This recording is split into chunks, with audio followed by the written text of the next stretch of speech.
Buenas tardes compañeros, profesor. Bueno, nosotros somos el equipo que va a hablar acerca de Campylobacter y Helicobacter y nosotros estamos integrados por lo que es Oliver Dylan Jiménez Ramírez, Itzel Hernández Contreras y David Bernal Juárez. Muy bien, pues para darles una introducción voy a comentarles de principio que existen dos familias relacionadas de bacterias gram negativas en forma de espiral con relevancia clínica, que son la Campylobacteraceae, que incluye Campylobacter, y Helicobacteraceae, que incluye Helicobacter. Los miembros de ambas familias comparten dos propiedades importantes que contribuyen a los problemas de la recuperación de estos microorganismos en el cultivo y su identificación por las pruebas bioquímicas tradicionales. Uno es los requerimientos de crecimiento microaerófilos, es decir, crecimiento restringido a la presencia de concentraciones de oxígeno bajas y altas de dióxido de carbono. Y dos, la incapacidad para fermentar u oxidar carbohidratos.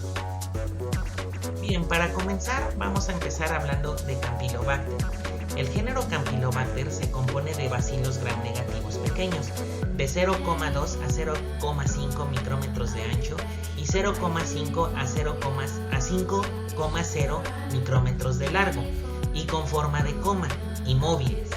En los cultivos viejos pueden tener aspecto cocoide más que de bacilo. En la actualidad se reconocen más de 50 especies y subespecies, la mayoría de las cuales se han asociado a enfermedad en el ser humano, pero solo 4 especies son patógenos frecuentes para el ser humano. Continuamos. Vamos a hablar de las especies habituales de Campylobacter asociadas a enfermedad en el ser humano, que se da por la ingesta de heces de animales, por alimentos que no han sido bien cocinados, por ejemplo, o por tener contacto con ellos, por las heces, por ejemplo. Entonces tendríamos lo que son las siguientes especies. Sería Campylobacter jejuni, que su huésped reservorio frecuente son las aves de granja, ganado vacuno y ovejas. Aves de granja está en amarillo porque es el huésped reservorio más frecuente, es lo más común, ¿de acuerdo? Y de ahí, pues, siguiendo la dinámica, los que no están sombreados en amarillo son menos frecuentes, ¿sí? La enfermedad humana derivada es la gastroenteritis, infecciones extraintestinales, síndrome de Guillain-Barré y artritis reactiva. Continuando con Campylobacter coli, su huésped reservorio frecuente son los cerdos, aves de granja, ovejas, pájaros. Y la enfermedad humana es gastroenteritis, infecciones extraintestinales, ¿sí? Continuando con Campylobacter fetus, los huéspedes reservorio frecuentes son ganado vacuno y ovejas. Y la enfermedad humana son infecciones vasculares, por ejemplo, septicemia, tromboflebitis séptica, endocarditis, meningoencefalitis y gastroenteritis. Continuando, Campylobacter upsaliensis es su huésped reservorio frecuente los perros.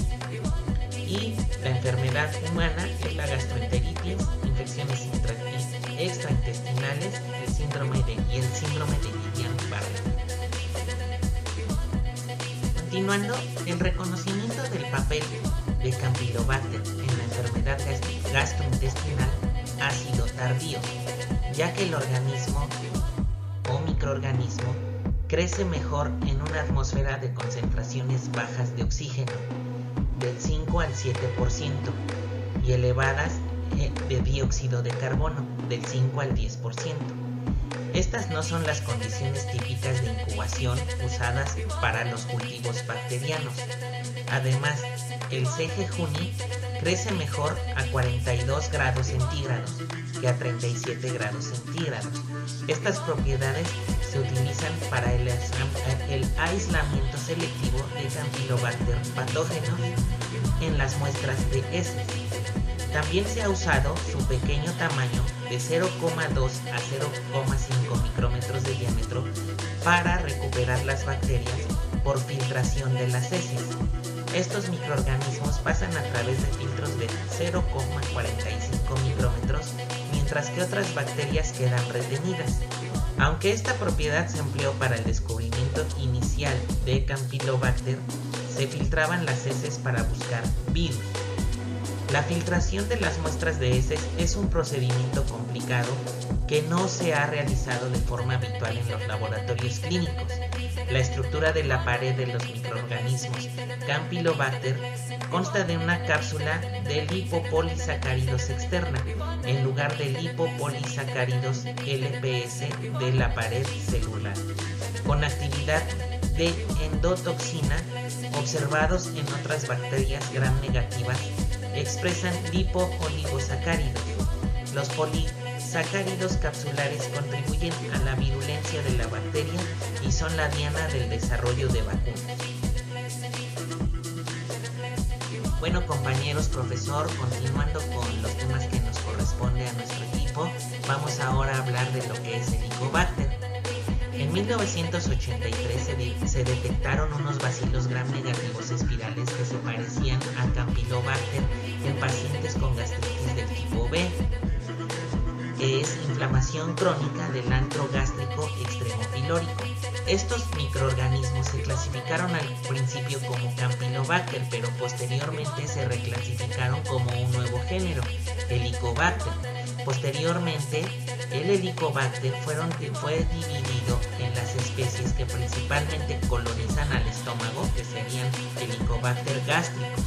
La especie de Helicobacter más importante es el Helicobacter pylori, que es un Helicobacter gástrico asociado a gastritis, úlceras pépticas, adenocarcinoma gástrico y linfomas de linfocitos B del tejido linfoide asociado a la mucosa gástrica, MALT.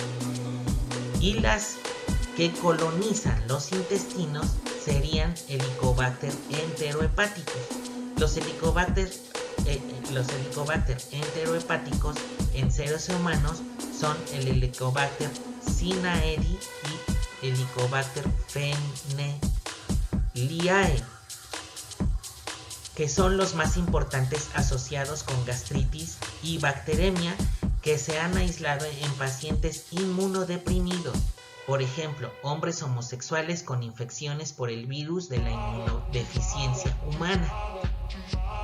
Bien, pues para hablar entonces de las especies de Helicobacter asociadas a enfermedades humanas, tenemos lo siguiente. Helicobacter pylori. Su huésped reservorio frecuente son los humanos, primates y cerdos, y la enfermedad humana es gastritis, úlceras pépticas, adenocarcinoma gástrico, linfomas de células B del tejido linfoide asociado a la mucosa. La Helicobacter sinaeri. Su huésped reservorio frecuente son los humanos y los hámster, y la enfermedad humana gastroenteritis, septicemia y protocolitis.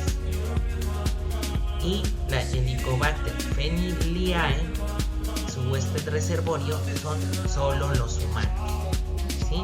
Y la enfermedad es gastroenteritis, septicemia y protocolitis.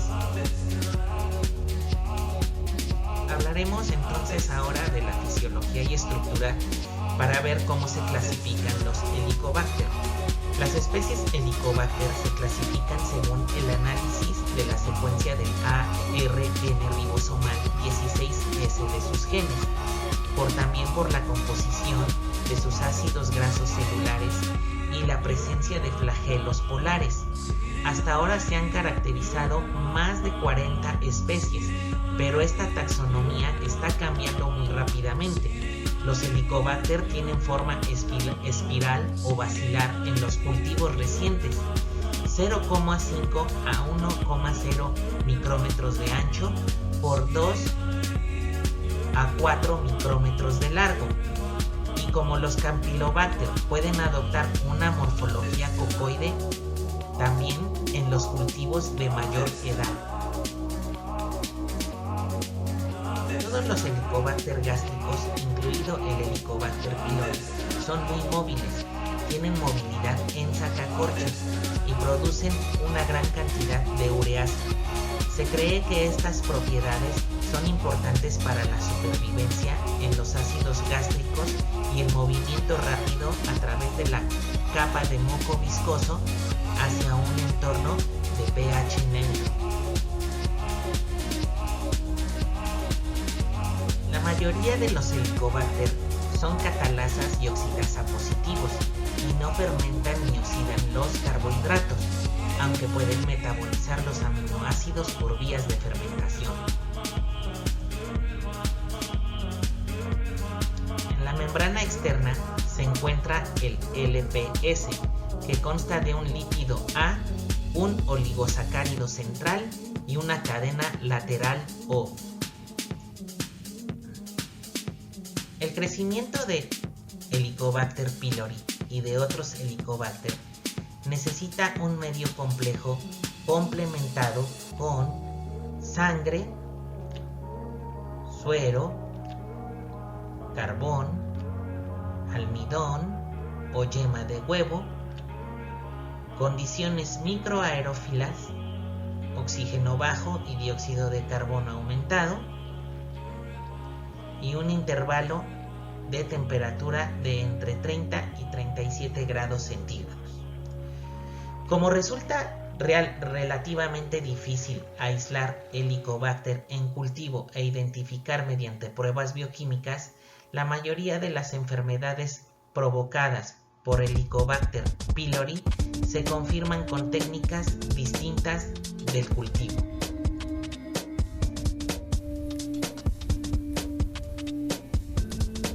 La epidemiología del Campylobacter es a través de infecciones que son zoonóticas. Esto quiere decir que los portadores de esta bacteria van a ser animales. Estas infecciones pueden darse a través de consumir alimentos, leche o agua contaminada, principalmente en las aves de corral, que son las responsables de más de la mitad de las infecciones en países desarrollados. También puede darse a través del contacto de mascotas. Sin embargo, esta bacteria únicamente producirá sintomatología en los humanos. Hablando específicamente de la Campylobacter jejuni, su transmisión va a ser a través del alimento contaminado, agua no tratada, actividad sexual e incluso podrían llegar a contaminarse personas que están muy cercanas a tratar con heces fecales en laboratorios o clínicas. Como ya sabemos, esta es una bacteria de movimiento porque tiene flagelos. Su tiempo de incubación es de 5 a 7 días, no es espórica y afecta principalmente a intestino delgado, intestino grueso, peritoneo, vía urinaria, cerebro, huesos, corazón, ya que es un formador de toxinas. No utiliza ningún vector para infección, únicamente es por vía oral. Esta infección provocada por esta bacteria se da principalmente en la temporada de verano-otoño. Con mayor riesgo de contraerla las personas que tienen inmunidad suprimida o de baja rendición. Bueno, hablando un poquito más de cómo se da la evolución de esta bacteria dentro del organismo humano, es a través de la ingesta. Cuando la bacteria llega a las paredes intestinales, comienza a dañar su epitelio. Empieza a darle un severo desgaste, provocando una lesión epitelial, una lesión a su mucosa, provocándole abscesos a las criptas y una degeneración granular, que ya en histología verán más a fondo del tipo de tejido que tiene este órgano y todo lo que implica. Cuando la bacteria llega a este sitio de acción para comenzar a hacerle daño al órgano, el sistema inmune responde a manera de que los neutrófilos y los monocitos se presentan para dar batalla contra esta bacteria. Sin embargo, esto también daña al órgano porque se está dando un proceso inflamatorio de dolor y de ardor.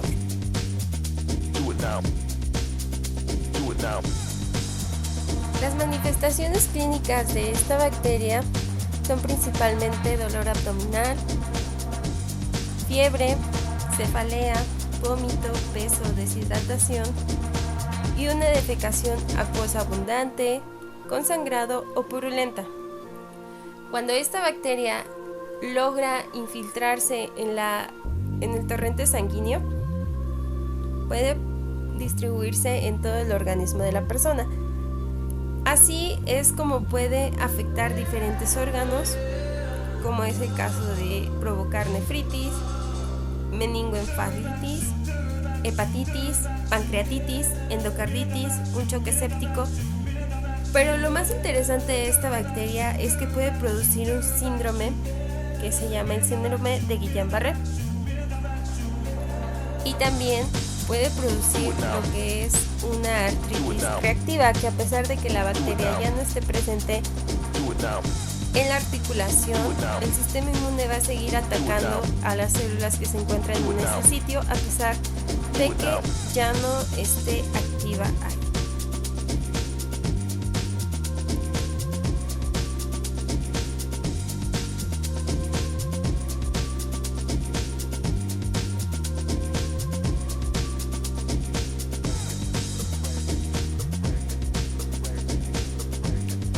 La Helicobacter pylori es más prevalente en países en vías de desarrollo, como lo es México. La mayoría de la población, básicamente el 70 al 90%, está contagiada de esta bacteria o se va a contagiar antes de los 10 años.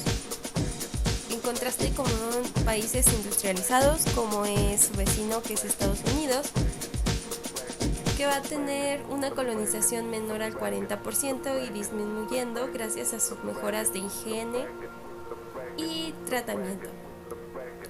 El ser humano es el principal reservorio de Helicobacter pylori y la colonización suele persistir de por vida del huésped, sin tratamiento específico, porque la mayoría de las personas suelen ser asintomáticos.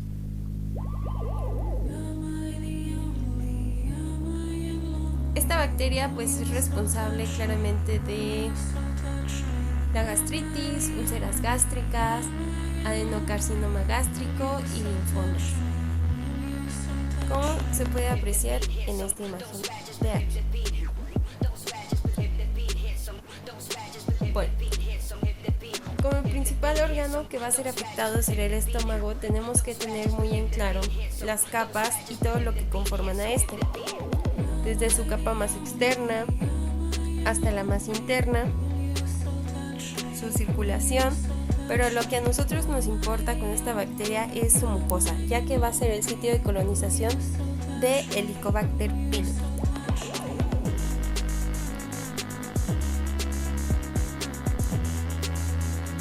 Ahora, esta bacteria empieza a colonizar en la mucosa del estómago, lo que hace que empiece a degradarla para que ésta pueda vivir ahí, ya que esta bacteria resiste altos pHs ácidos y no puede ser degradada por el estómago. Cuando esta bacteria comienza a degradar la mucosa del estómago, el sistema inmune es activado. Los leucocitos intentan detener este proceso infeccioso para que no pueda avanzar más. Sin embargo, esta bacteria tiene un elemento que se llama hemaglutinina, que hace una sobreproducción de glóbulos rojos, impidiendo que los leucocitos lleguen al sitio de acción para poder destruir esta bacteria. También esto impide la circulación y regeneración de las capas del estómago, por lo tanto el daño sigue proliferando y eso produce un daño aún peor: molestias, irritación, dolor. Esta bacteria tiene algo que se llama adhesinas, que es un modo de anclaje para que no se pueda desviar de su sitio de colonización, utilizando a la ureasa para degradar esta capa del estómago y así proseguir en las siguientes capas. Cuando esta bacteria utiliza su citotoxina, empieza a degradar aún más rápido las capas del estómago. En el peor de los casos puede llegar a romper todas las capas y producir un daño aún mayor.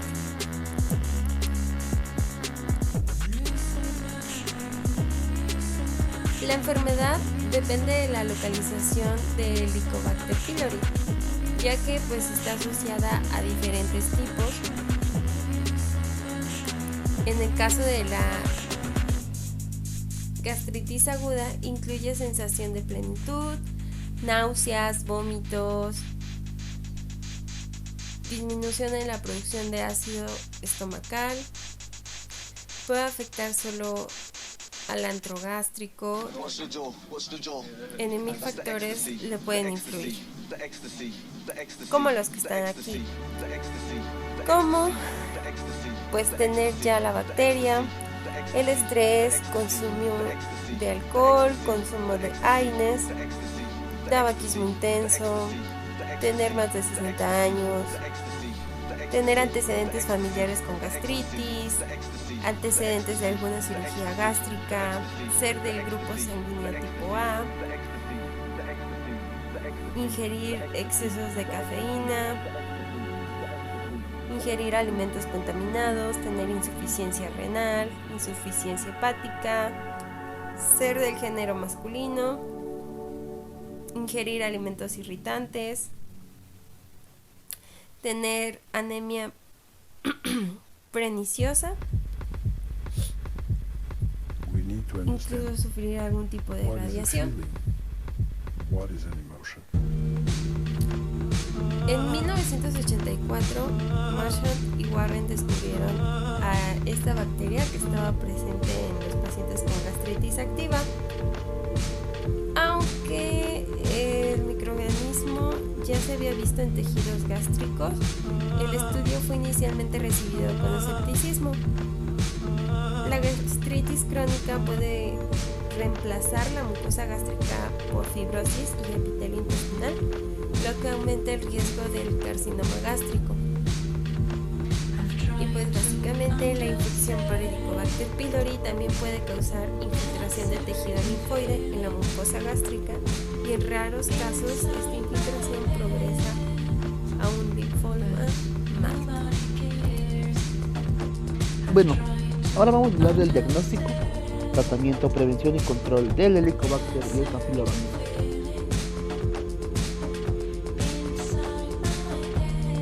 El Helicobacter y el Campylobacter son dos géneros bacterianos que van a tener gran importancia en el campo de la salud pública. Estas bacterias pueden causar una variedad de enfermedades gastrointestinales, desde infecciones leves hasta problemas más graves. En esta presentación abordaremos en detalle los aspectos relacionados al diagnóstico, tratamiento, prevención y control de las infecciones por estos patógenos. Vamos a profundizar más en lo que son el Helicobacter pylori y el Campylobacter jejuni. Esto porque son las bacterias que más tienen relevancia en lo que es la patogenia a los grupos humanos. La Helicobacter pylori es una bacteria gram negativa con forma de espiral, macroaerófila, que habita principalmente en estómagos humanos. Causa importantes trastornos gastrointestinales como gastritis, úlceras pépticas y cáncer gástrico. El Campylobacter jejuni, por su parte, igual es una bacteria gram negativa, también con forma de espiral, solo que esta va a ser móvil y se va a encontrar comúnmente en el tracto intestinal de animales. Es una de las principales causas de gastroenteritis en humanos a nivel mundial.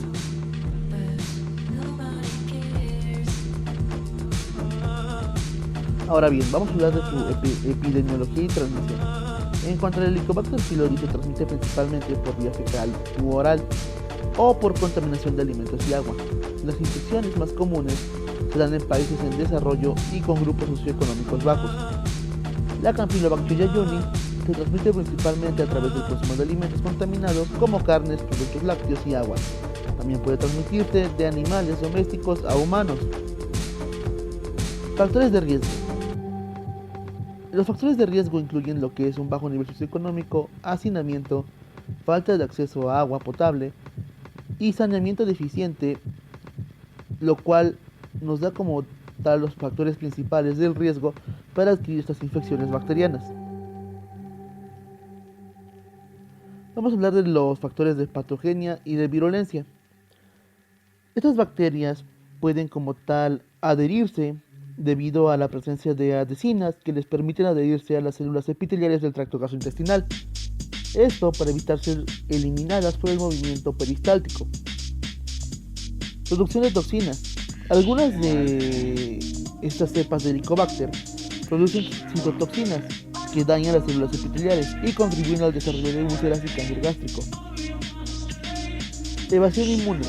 Estas bacterias han desarrollado mecanismos para evadir la respuesta inmune de hospederos, como la producción de catalasa y superóxido disminutasa. Vamos a hablar un poco de lo que son sus manifestaciones clínicas. La Helicobacter pylori puede causar gastritis crónica, úlceras sépticas, linfoma mal y cáncer gástrico. Los síntomas incluyen dolor abdominal, náuseas, vómitos y pérdida de apetito. El Campylobacter jejuni causa principalmente gastroenteritis aguda, que se manifiesta con diarrea acuosa, dolor abdominal, fiebre y a veces disentería. En casos graves puede desencadenar complicaciones neurológicas.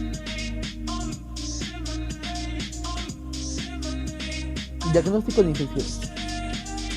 Esto se realiza mediante muchas maneras, pero las principales son 4.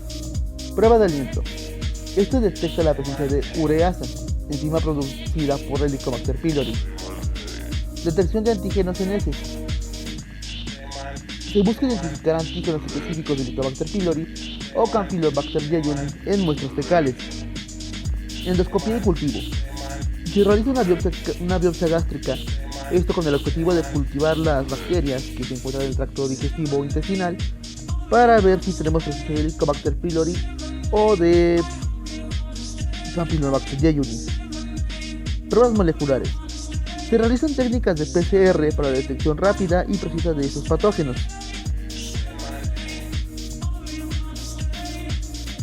Empezamos con lo que es el tratamiento antimicrobiano.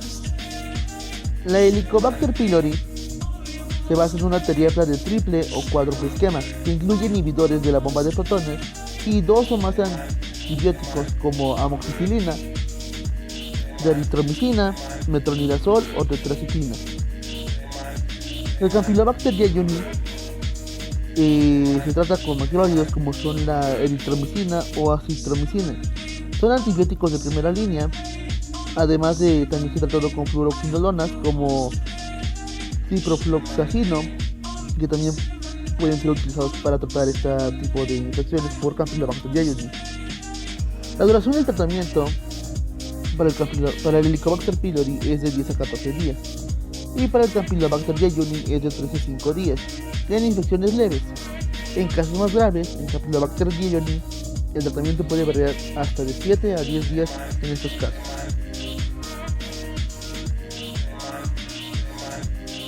Ahora bien, vamos a ver un poco de lo que es la resistencia de los antibióticos, que pues como sabemos es un problema que aqueja principalmente, o bueno, actualmente a gran parte de las poblaciones mundiales. Entonces bueno, la Helicobacter pylori presenta una creciente resistencia a claritromicina, metronidazol y fluoroquinolonas. Afecta la eficacia de los tratamientos empíricos. Campylobacter jejuni tiene un aumento en la resistencia de fluoroquinolonas y macrólidos, limitando las opciones terapéuticas. La vigilancia epidemiológica y el monitoreo de los patrones de resistencia son cruciales para regular el tratamiento adecuado. Ahora bien, estrategias de prevención y control.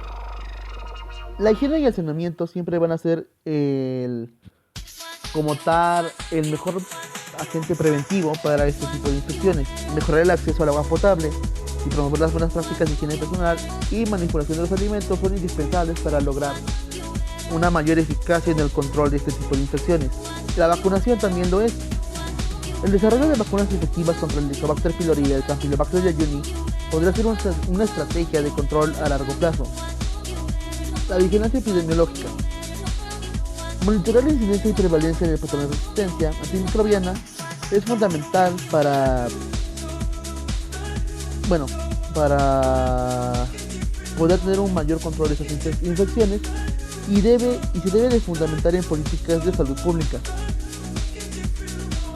Ahora, como conclusiones, tenemos que el Helicobacter y el Campylobacter son los géneros bacterianos de gran relevancia para la salud pública. El diagnóstico temprano, el tratamiento apropiado y la implementación de medidas preventivas son fundamentales para controlar estas infecciones y mitigar su impacto. La investigación continúa y la vigilancia epidemiológica son esenciales para entender mejor la epidemiología y la resistencia antimicrobiana de estos patógenos. Esto sería todo de nuestra parte. Como equipo les damos las gracias por su atención y pues esperamos que tengan buen día, tarde o noche. Muchas gracias.